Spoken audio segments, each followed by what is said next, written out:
2024년 2월 25일 주일 예배를 주님 앞에 올려드리겠습니다.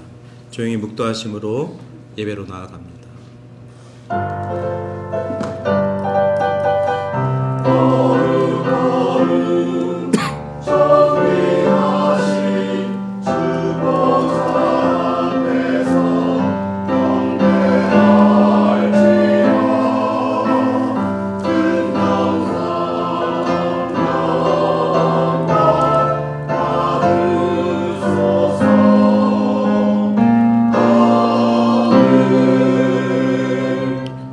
주께 피하는 모든 사람은 다 기뻐하며 주의 보호를 말미암아 영원히 기뻐 외치고 주의 이름을 사랑하는 자들은 주를 즐거워하리이다.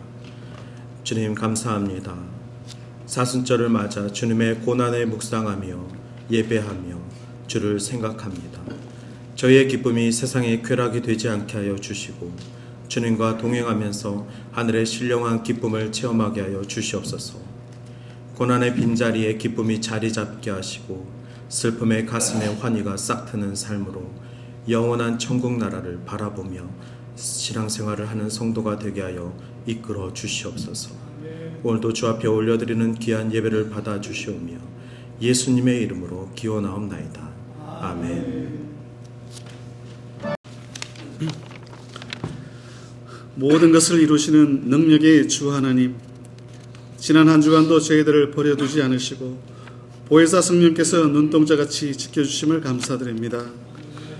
또한 거룩하고 복된 주일에 주님 전으로 인도하셔서 예배 드릴 수 있게 하여 주시니 감사를 드립니다.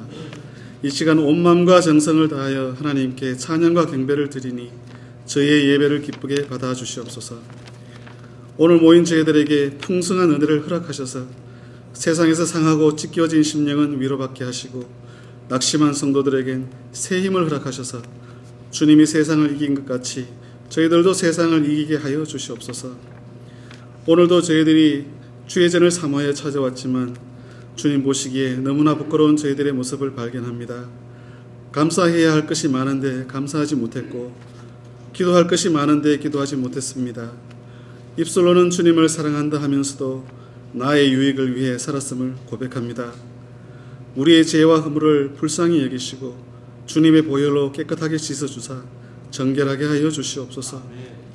거룩하고 구별된 하나님의 자녀로 세상과 타협하지 않게 하시고 하나님의 의를 이루어가는 삶을 살아가게 인도하여 주시옵소서. 주님께서 친히 세우신 이 교회가 평안하여 든든히 서가게 하시고 성령의 도우심으로 나날이 그 수가 더하여지게 하옵소서. 저희들에게 열린 마음을 허락하셔서 다 같이 하나 되어 주의 일에 동참하게 하시고 주의 일에 쓰임받는 것이 우리 삶 가운데 최고의 행복임을 깨닫게 하여 주시옵소서. 모든 직분자들과 성도들에게 믿음과 능력을 더하여 주셔서 언제든지 맡겨진 사명을 잘 감당하게 하시고 그 가운데서 기쁨과 평강의 은혜를 누리며 살아가게 축복하여 주시옵소서. 교회와 성도들을 목양하기 위해 수고하시는 담임 목사님과 연로하신 성도님들의 건강을 지켜주시고 병마로 인해 고통받고 있는 성도들에겐 주님께서 친히 안수하여 주셔서 모든 질병이 물러가게 하시고 열심으로 주의 전을 찾을 수 있는 은혜를 허락하여 주시옵소서. 주님, 저희들은 지금 사순절 기간을 보내고 있습니다. 우리의 죄를 대신하여 십자가의 고난을 당하신 주님의 사랑을 다시 한번 깨닫게 하시고 주님을 더욱더 알게 하시고 닮아가게 하여 주시옵소서. 우리의 몸과 마음을 정결하고 경건하게 지킬 수 있게 하시고 십자가의 길을 따라갈 수 있는 굳건한 믿음을 허락하여 주시옵소서. 이 시간 주님의 말씀을 들고 단위에 서시는 목사님을 권능으로 붙들어 주셔서 능력의 말씀을 선포하실 때에 주님을 만나고 주님의 뜻을 깨닫는 귀한 한 시간이 되게 하여 주시옵소서. 말씀을 듣는 저희들의 마음밭이 옥토가 되게 하시고 그 말씀에 순종할 때에 100배의 결실을 맺을 수 있도록 축복하여 주시옵소서. 찬양대의 찬양이 우리 모두의 고백이 되게 하시고 주님께서 기뻐 받으시는 찬양이 되게 하여 주시옵소서. 교회와 예배를 위한 보이지 않는 섬김의 손길들을 기억하시고 믿음과 지혜를 주시고 감사와 기쁨을 허락하셔서 봉사할 때마다 아름다운 열매를 맺을 수 있도록 은혜 내려 주시옵소서. 세계 곳곳에서 복음을 전하는 선교사님들을 붙들어 주시고 그들의 사역 가운데 예수 그리스도의 향기가 나타나게 하여 주시옵소서. 이 시간 참석하지 못한 모든 동산의 권속들도 이 시간을 기억하게 하시고 동일하신 주님의 은혜가 함께 하시길 간절히 원합니다. 저희의 예배를 기쁘게 받아주실 줄 믿사오며 이 모든 말씀 우리 주 예수 그리스도의 이름으로 기도하옵나이다. 아멘.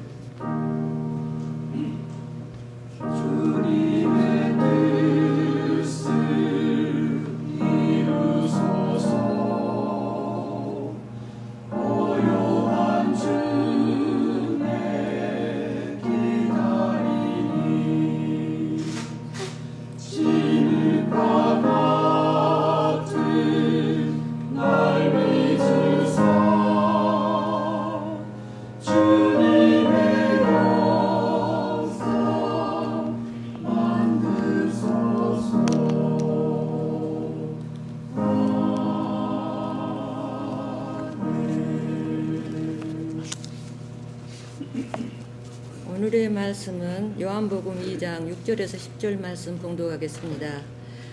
거기에 유대인의 정결 예식을 따라 두세 통 드는 돌 항아리 6이 놓였는지라.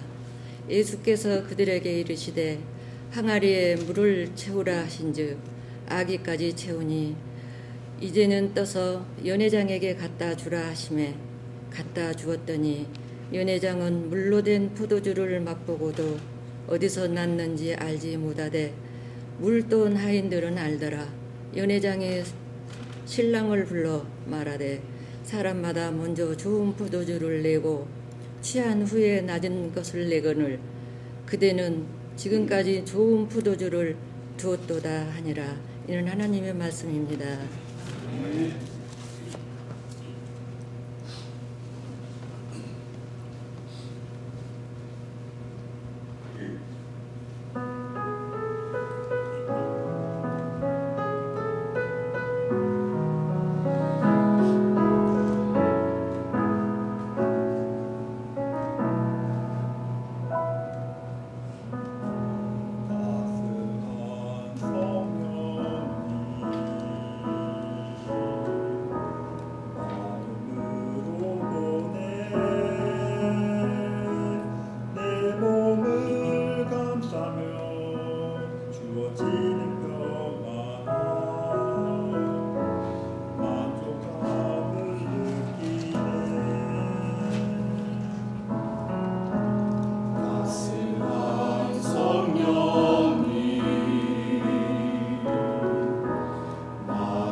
곳에서 나는 예배하리. 어떤 상황에도 나는 예배하리. 부르신 곳에서 나는 예배하리. 어떤 상황에도 나는 예배하리. 어떤 상황에도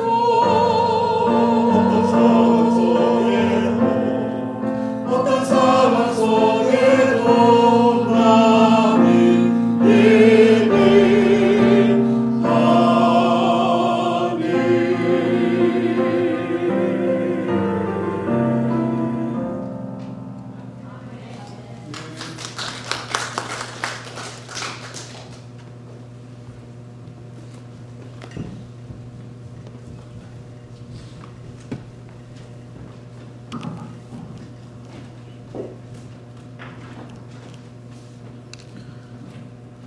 귀한 찬양 감사합니다. 어떤 상황 가운데에서도 하나님만 찬양하고 하나님만 예배하는 우리 모두가 되었으면 좋겠습니다.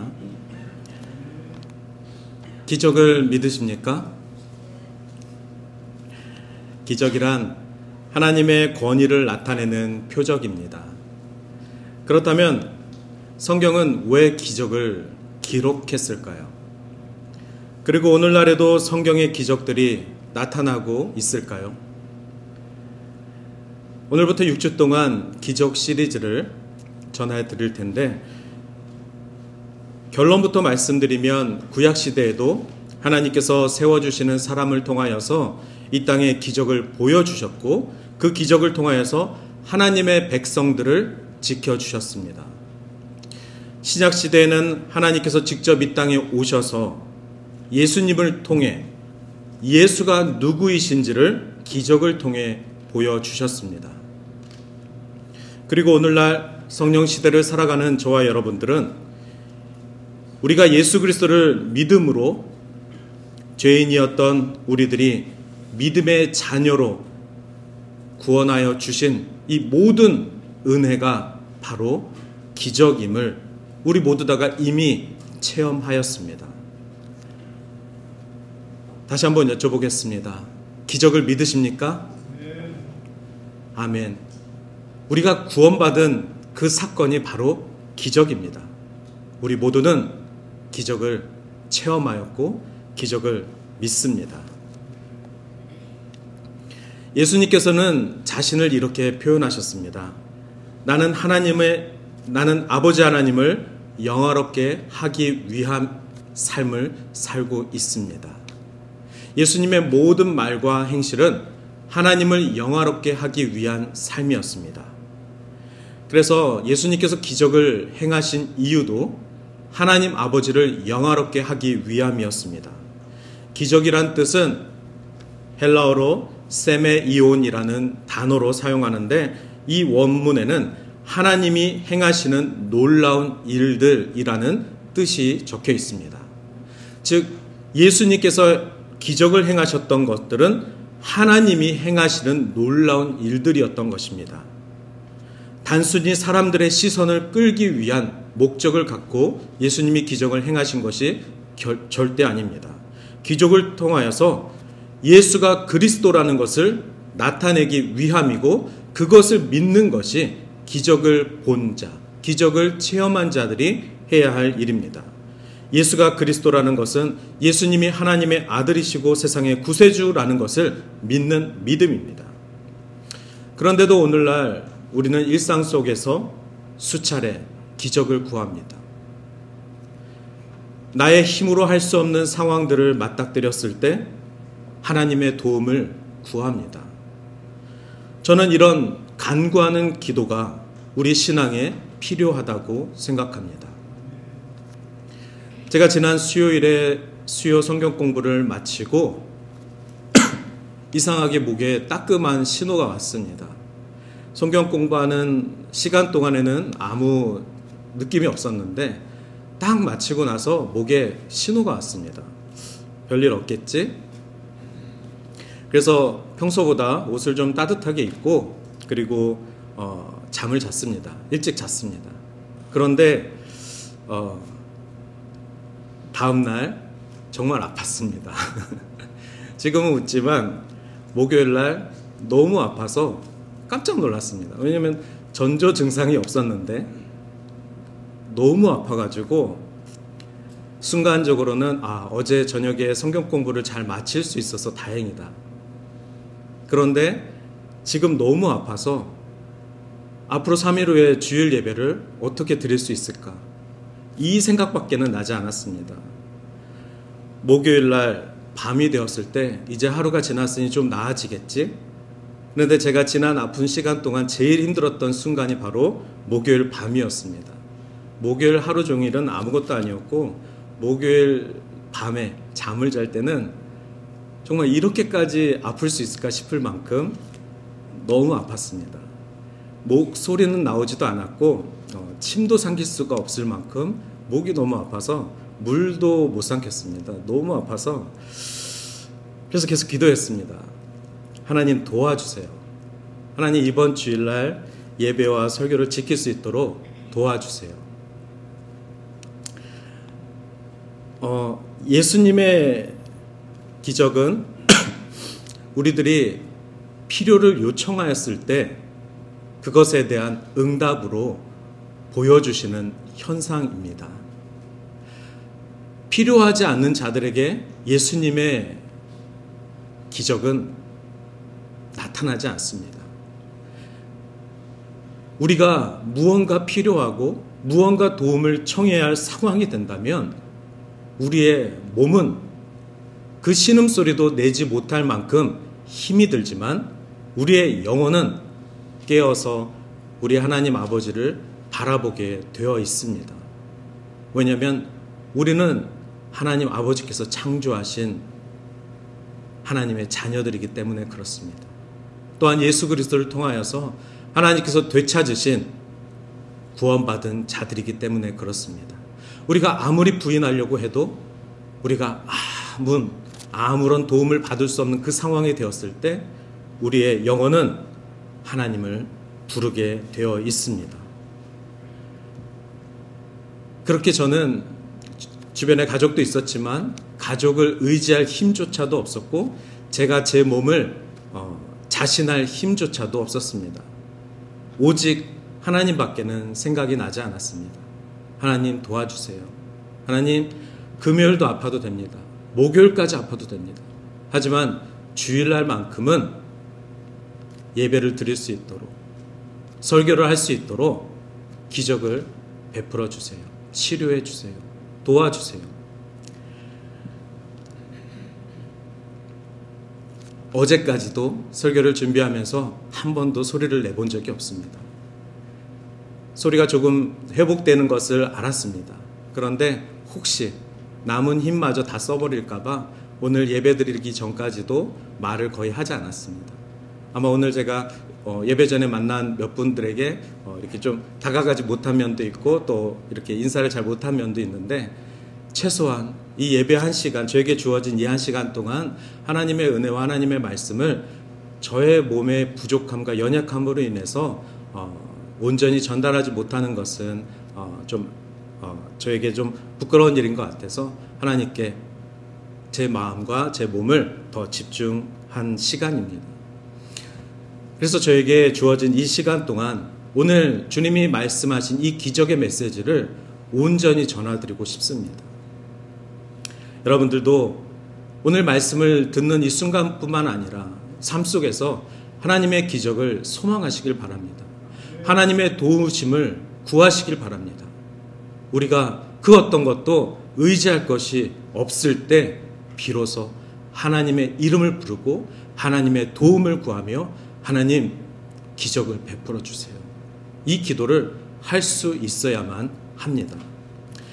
요한복음은 굉장히 특이한 복음서입니다. 마태복음, 마가복음, 누가복음과는 달리 요한복음은 요한이 급하게 예수가 그리스도라는 사실을 알리기 위해서 쓴 복음서입니다. 그래서 성경학자들은 요한이 마태복음, 마가복음, 누가복음을 다 읽어보았을 것이다. 그리고 거기서 중복되는 내용들을 웬만하면 쓰지 않았을 것이다. 그래서 요한복음에서는 예수님의 탄생 이야기가 들어가 있지 않습니다. 예수님이 어떻게 탄생했고 어떻게 지냈고 그런 일들이 기록되어 있지 않습니다. 요한복음이 시작된과 동시에 말씀이 육신이 되어서 하나님의 말씀이 이 땅에 육신이 되어서 우리에게 임하셨습니다. 이것이 시작입니다. 예수 그리스도는 하나님의 말씀 그 자체이십니다. 말씀이 이 땅에 육신이 되어서 우리와 함께 하심이 바로 예수님이시고 그 예수가 그리스도라고 고백하는 자들이 하나님의 자녀라는 것을 요한은 적고 싶었던 것입니다. 그래서 요한복음 1장에 보면은 우리가 잘 아는 세례 요한의 증거가 나옵니다. 세례 요한은 예수님을 어떻게 증거하였죠? 하나님의 어린 양이라고 증거하였습니다. 그리고 이어서 안드레가 나옵니다.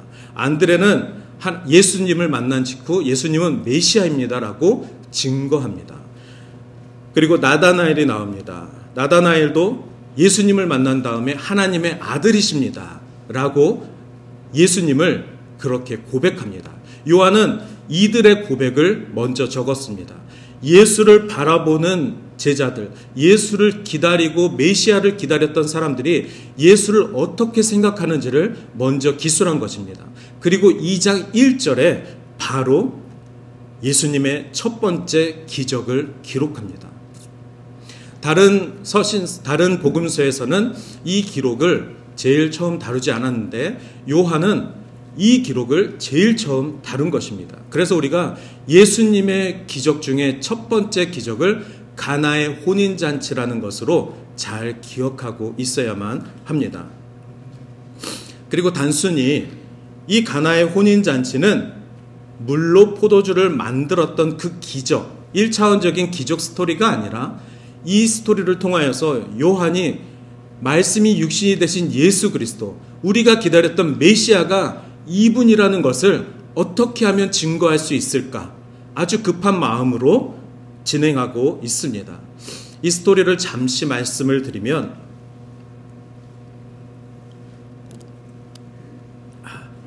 가나는 지역 이름입니다. 가나라는 지역에 혼인잔치가 열렸습니다. 며칠 동안 진행되는 혼인잔치에 포도주가 있어야만 합니다. 예수님의 어머니가 그곳에서 예수님과 함께, 예수님의 제자들과 함께 잔치에 참여를 하였고, 어머니가 예수님께 부탁을 합니다.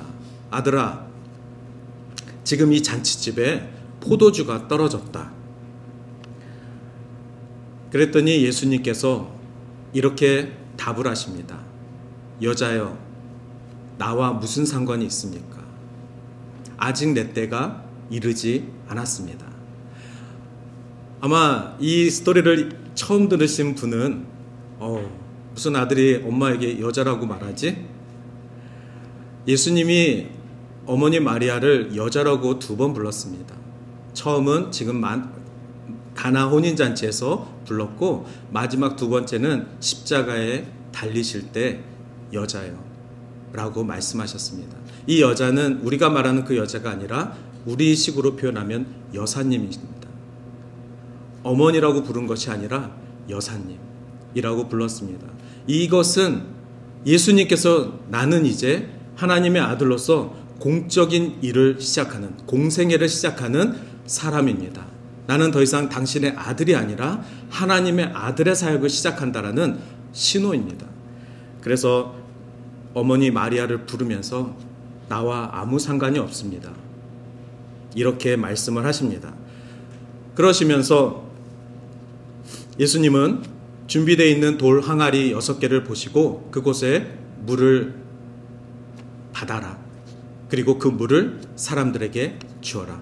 하인들이 그렇게 하니까 연회장이 그 물을 마셔보더니, 아니, 이렇게 맛있는 포도주를 잔치 처음부터 안 내놓고 왜 이렇게 나중에 내놓으시는 겁니까? 라고 신랑에게 칭찬을 합니다. 이 이야기는 기적 이야기로 중간중간에 조금 맞지 않는 내용들이 있습니다. 왜냐하면 보통 잔치를 할 때는 좋은 포도주를 먼저 내고 맛없는 포도주를, 좀 오래된 포도주를 나중에 낸다고 하는데, 이 잔치집은 좋은 포도주를 나중에 내었기 때문에 그렇습니다. 또 하나는 혼인잔치. 혼인잔치에 신랑의 이름이 없습니다. 어느 집안 혼인잔치인지도 중요하지 않습니다. 혼인잔치에 예수님이 마리아와 제자들과 함께 이곳에서 기적을 베풀어 주셨습니다. 또 하나, 예수님께서는 나와 상관없는 일이라고 먼저 말씀하셨습니다. 그렇지만 예수님은 마리아의 간청에 따라 물이 포도주가 되는 기적을 베풀어 주셨습니다. 그리고 이 이야기의 끝에 요한은 이렇게 표현합니다. 이 기적이 표적이 됨이라. 어떤 표적이냐면 예수가 그리스도라는 것을, 예수가 메시아라는 표적이 됨이라. 왜 그렇죠? 예수 주변에 있는 제자들이 이 기적을 보고 이분이 우리가 기다렸던 메시아이구나, 이분이 그리스도이구나, 이것에 대한 확신을 가졌기 때문에 그렇습니다. 저는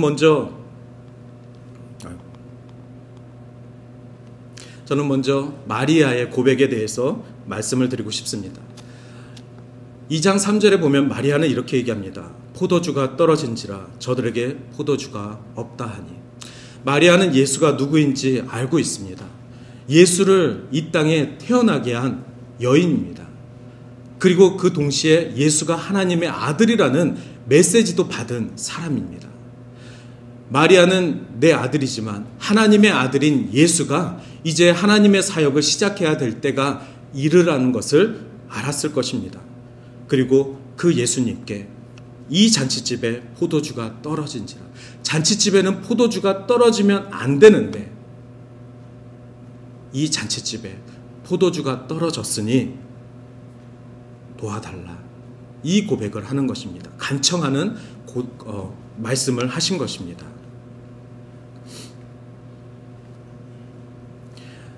마리아는 예수님을 가졌을 때도 마찬가지지만 예수님을 키우고 또 예수님이 공생애로 사역 나가실 때도 그렇고 예수님이 마지막 십자가에 달리는 그 순간까지 예수님에 대한 믿음이 확신이 있었습니다.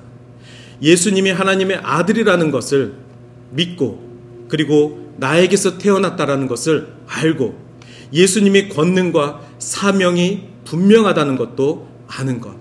그런데 이 중에서 가장 중요한 것, 마리아가 잘한 것은 힘든 상황을 봤을 때 예수님이 생각난 것입니다.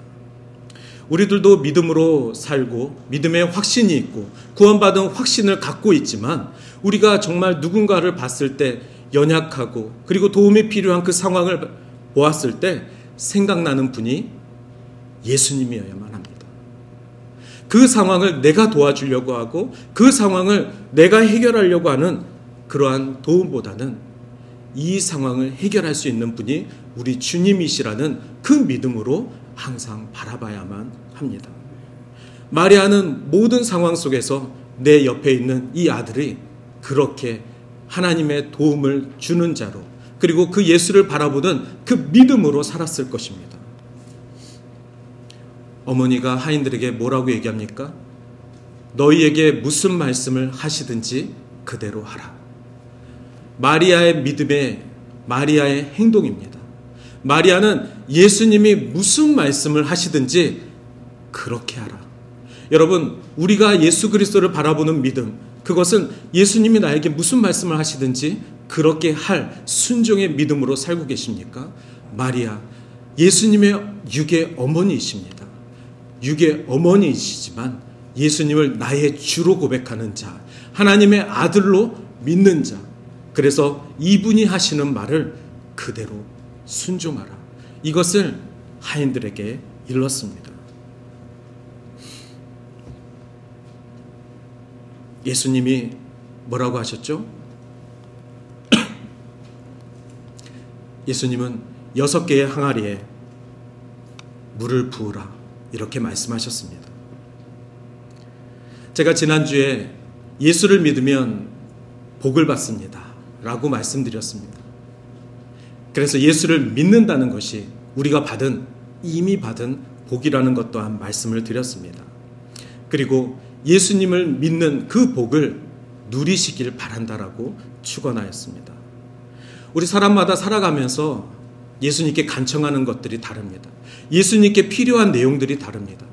그러나 우리가 예수님을 믿을 수 있는 것이 이미 받은 복이라면 예수를 믿는 자는 그 어떤 것도 구하는 대로 주님께서 들어주실 줄 믿습니다. 이미 받은 복을 누리시길 바랍니다. 그 어떤 복을 특정해서 그 복이 이루어지길 바란다라는 그러한 기복으로 사는 것이 아니라 이미 내게 주어진 예수 그리스도, 그분이 나와 함께 하시는데 그분이 못할 일이 무엇인가? 그분이 나의 삶 속에 이미 기적을 베풀어 주셨는데 그분에게 내가 더 이상 실망할 것이 무엇인가? 예수 그리스도에 대한 기대와 믿음의 확신을 가지고 우리가 상황에 있는 모든 상황 속에서 그 어떤 것도 구하시면 그것을 응답하시는 줄 믿습니다. 그래서 히브리서 4장 16절 말씀을 읽어드리겠습니다. 그러므로 우리는 긍휼하심을 받고 때를 따라 돕는 은혜를 얻기 위하여 은혜의 보좌 앞에 담대히 나아갈 것입니다. 우리가 은혜를 받았으면 우리가 할 수 있는 것이 은혜의 보좌 앞에 담대히 나아갈 수 있는 것, 그것이 우리가 할 수 있는 예배인 줄 믿습니다. 은혜의 보좌가 어디입니까? 지금 우리가 드리고 있는 이 예배, 또한 우리가 사모하고 우리가 주를 만나길 원하는 그 장소, 또 우리의 사랑이 있는 그곳, 그곳의 주인이 예수 그리스도의 길을 선포하시고 함께 하시는 곳곳마다 은혜의 보좌가 될 줄 믿습니다. 여러분, 그곳마다 나아가셔서 은혜의 주를 소원하십시오. 은혜의 주님의 손길을 그곳에 임하실 수 있도록 마리아의 심정, 마리아의 기도로 예수를 부르시길 바랍니다.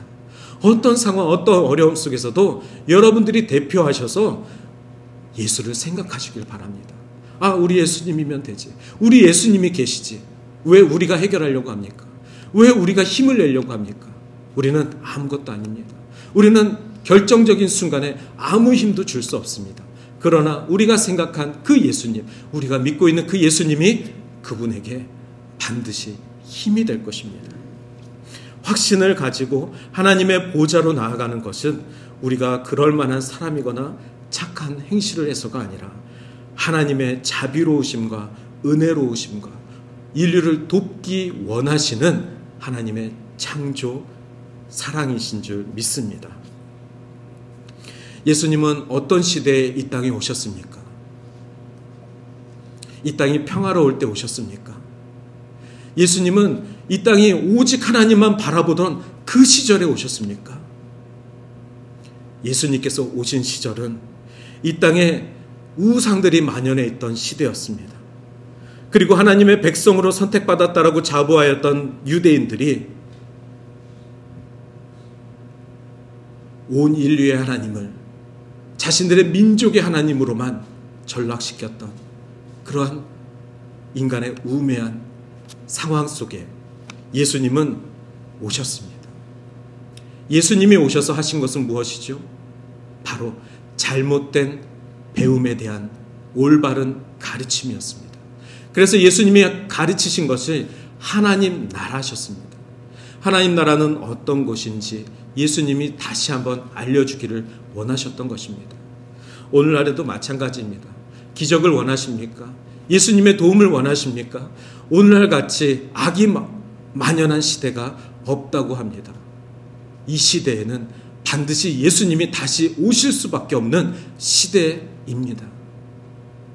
이 시대에 주님이 다시 오신다면, 재림 예수께서 다시 오신다면 우리가 하나님의 나라에 대해서 잘못 알아가고 있을 때, 왜곡하고 있을 때, 우상을 바라보고 있을 때, 잘못된 믿음으로 살아가고 있을 때 주님은 다시 오실 것입니다.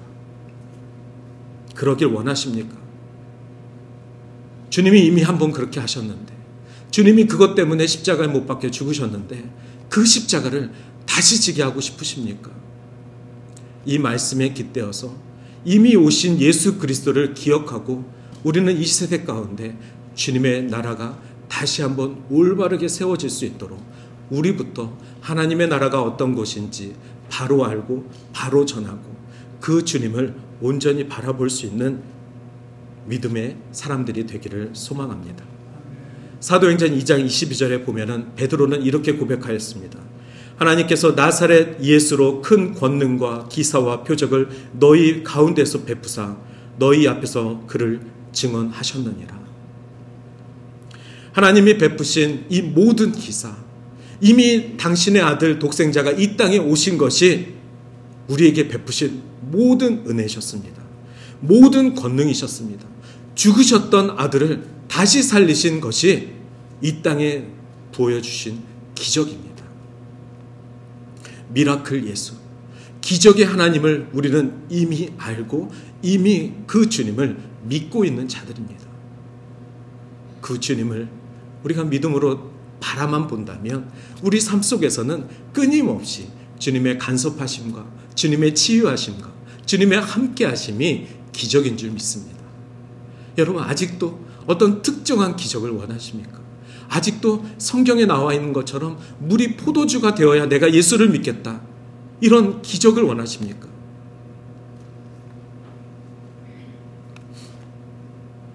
예수님께서 기적을 행하실 때는 그 어떤 주문도 그 어떤 눈속임도 없으셨습니다. 오직 말씀으로 기적을 행하신 줄 믿습니다. 그 말씀으로 행하신 것은 마치 하나님께서 천지를 창조하실 때와 마찬가지입니다. 이 세상을 창조하신 것이 기적입니다. 근데 그 기적을 행하실 때 하나님은 어떻게 하셨습니까? 말씀으로 하셨습니다. 예수님도 인류에게 기적을 베푸셨을 때 말씀으로 하셨습니다. 그저 우리가 할 수 있는 것은 빈 항아리를 주님 앞에 가져다 드리는 것입니다.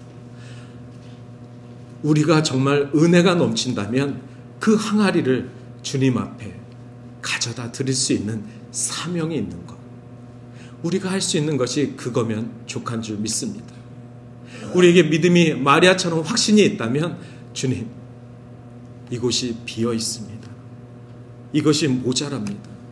이곳에 결핍이 있습니다. 이것을 바라볼 수 있는 시선, 이 시선이 우리에게 있는가? 이것이 바로 주님의 긍휼의 시선이 우리에게 있는가? 예수를 믿는 자들이 이웃을 바라보고 세상을 바라보할 때 마리아의 마음처럼, 주님, 이 가정에 필요함이 있습니다. 주님, 이 사람에게 정말 모자람이 있습니다. 주님, 내 아들에게 결핍이 있습니다. 주님, 이 나라에 악이 있습니다. 이런 마음으로 세상을 바라보고 이웃을 바라보는 것이 확신을 가지고 사는 마리아의 믿음입니다. 여러분, 우리가 기적을 행하시는 예수 그리스도를 믿는다면 우리가 할 수 있는 것은 세상을 돌아보며 주위를 보며 긍휼한 시선으로 어딘가 예수가 필요한, 예수의 기적이 필요한 곳곳을 주님께 아뢰는 일입니다. 아뢰어야 주님이 일하시는 것을 볼 수 있지 않습니까? 주님은 우리가 아뢰지 않아도 당신의 놀라운 일들을 행하십니다. 우리가 기도하지 않아도 하나님은 일하십니다. 그러나 하나님께서는 당신의 백성들이 이 땅 가운데 당신의 긍휼하심의 시선을 바라보길 원하시고 당신과 함께 그 사역을 감당하길 원하시고, 이 가나의 혼인잔치처럼 묵묵히 빈 항아리에 물을 붓기를 바라십니다. 그러한 하인들처럼 주의 신실한 종이 되기를 바라시는 것입니다. 따지지도 묻지도 마리아의 요청처럼 그저 빈 항아리에 물을 붓는 자. 아마 경건한 유대인이었으면 이렇게 따졌을 것입니다. 이때 빈 항아리가 6개 있었습니다.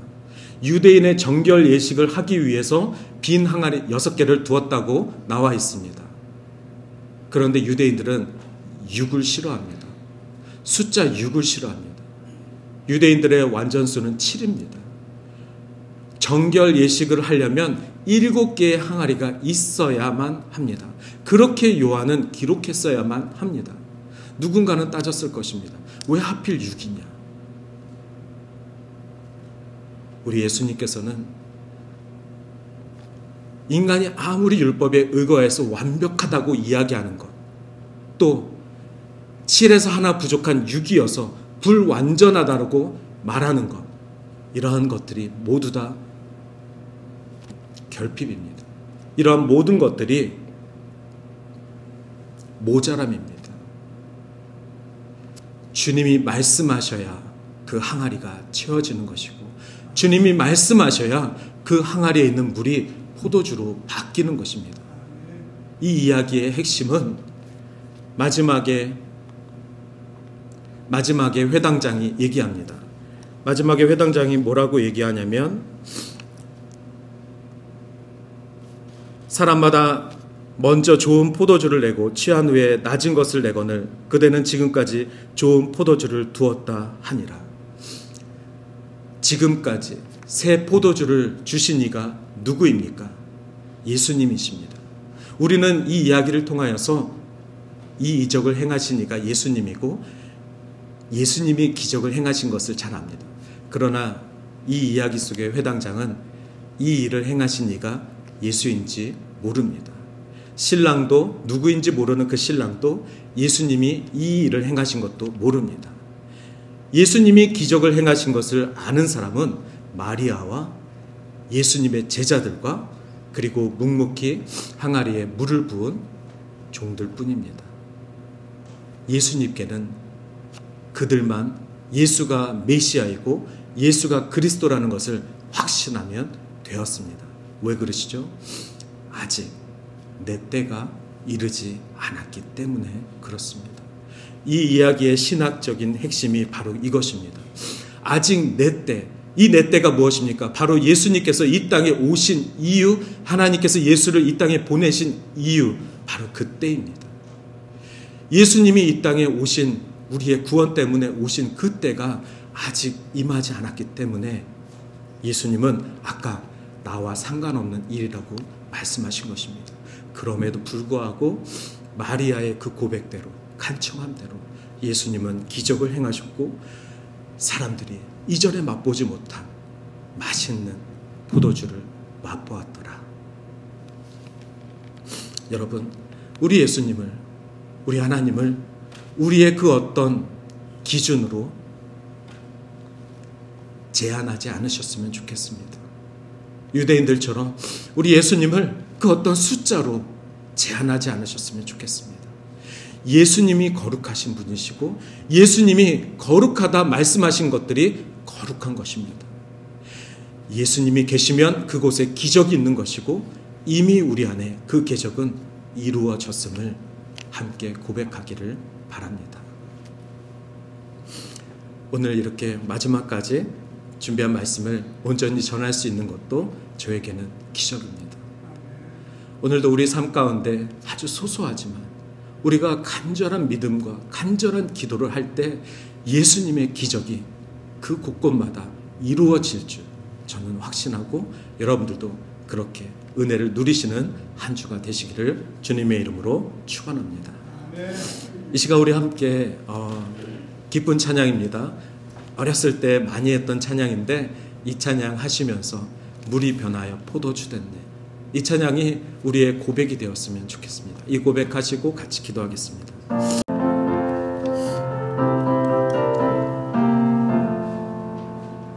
예수님이 말씀하시니 물이 변하여 포도, 우리 박수 치면서 물이 변하여 포도주. 예수님 예수님 나에게도 말씀하셨소. 새롭게 변화시켜 주소서. 예수님이 말씀하시니 바디메오가 눈을 떴다네. 예수님이 말씀하시니 바디메오가 눈을 떴다네. 예수님 나에게도 말씀하셨소. 새롭게 변화시켜 주소서. 예수님이 말씀하시니 죽은 나사로가 살아났다네. 예수님이 말씀하시니 예수님 나에게도 말씀하셔서 새롭게 새롭게 변화시켜 주소서. 예수님이 율동 혹시 아시나요? 거친 파도가 잔잔해졌네. 말씀하시니 거친 파도가 잔잔해졌네. 예수님 율동 기억해서 다음 주에는 율동으로 찬양하겠습니다. 새롭게 변화시켜 주소서. 기도하겠습니다.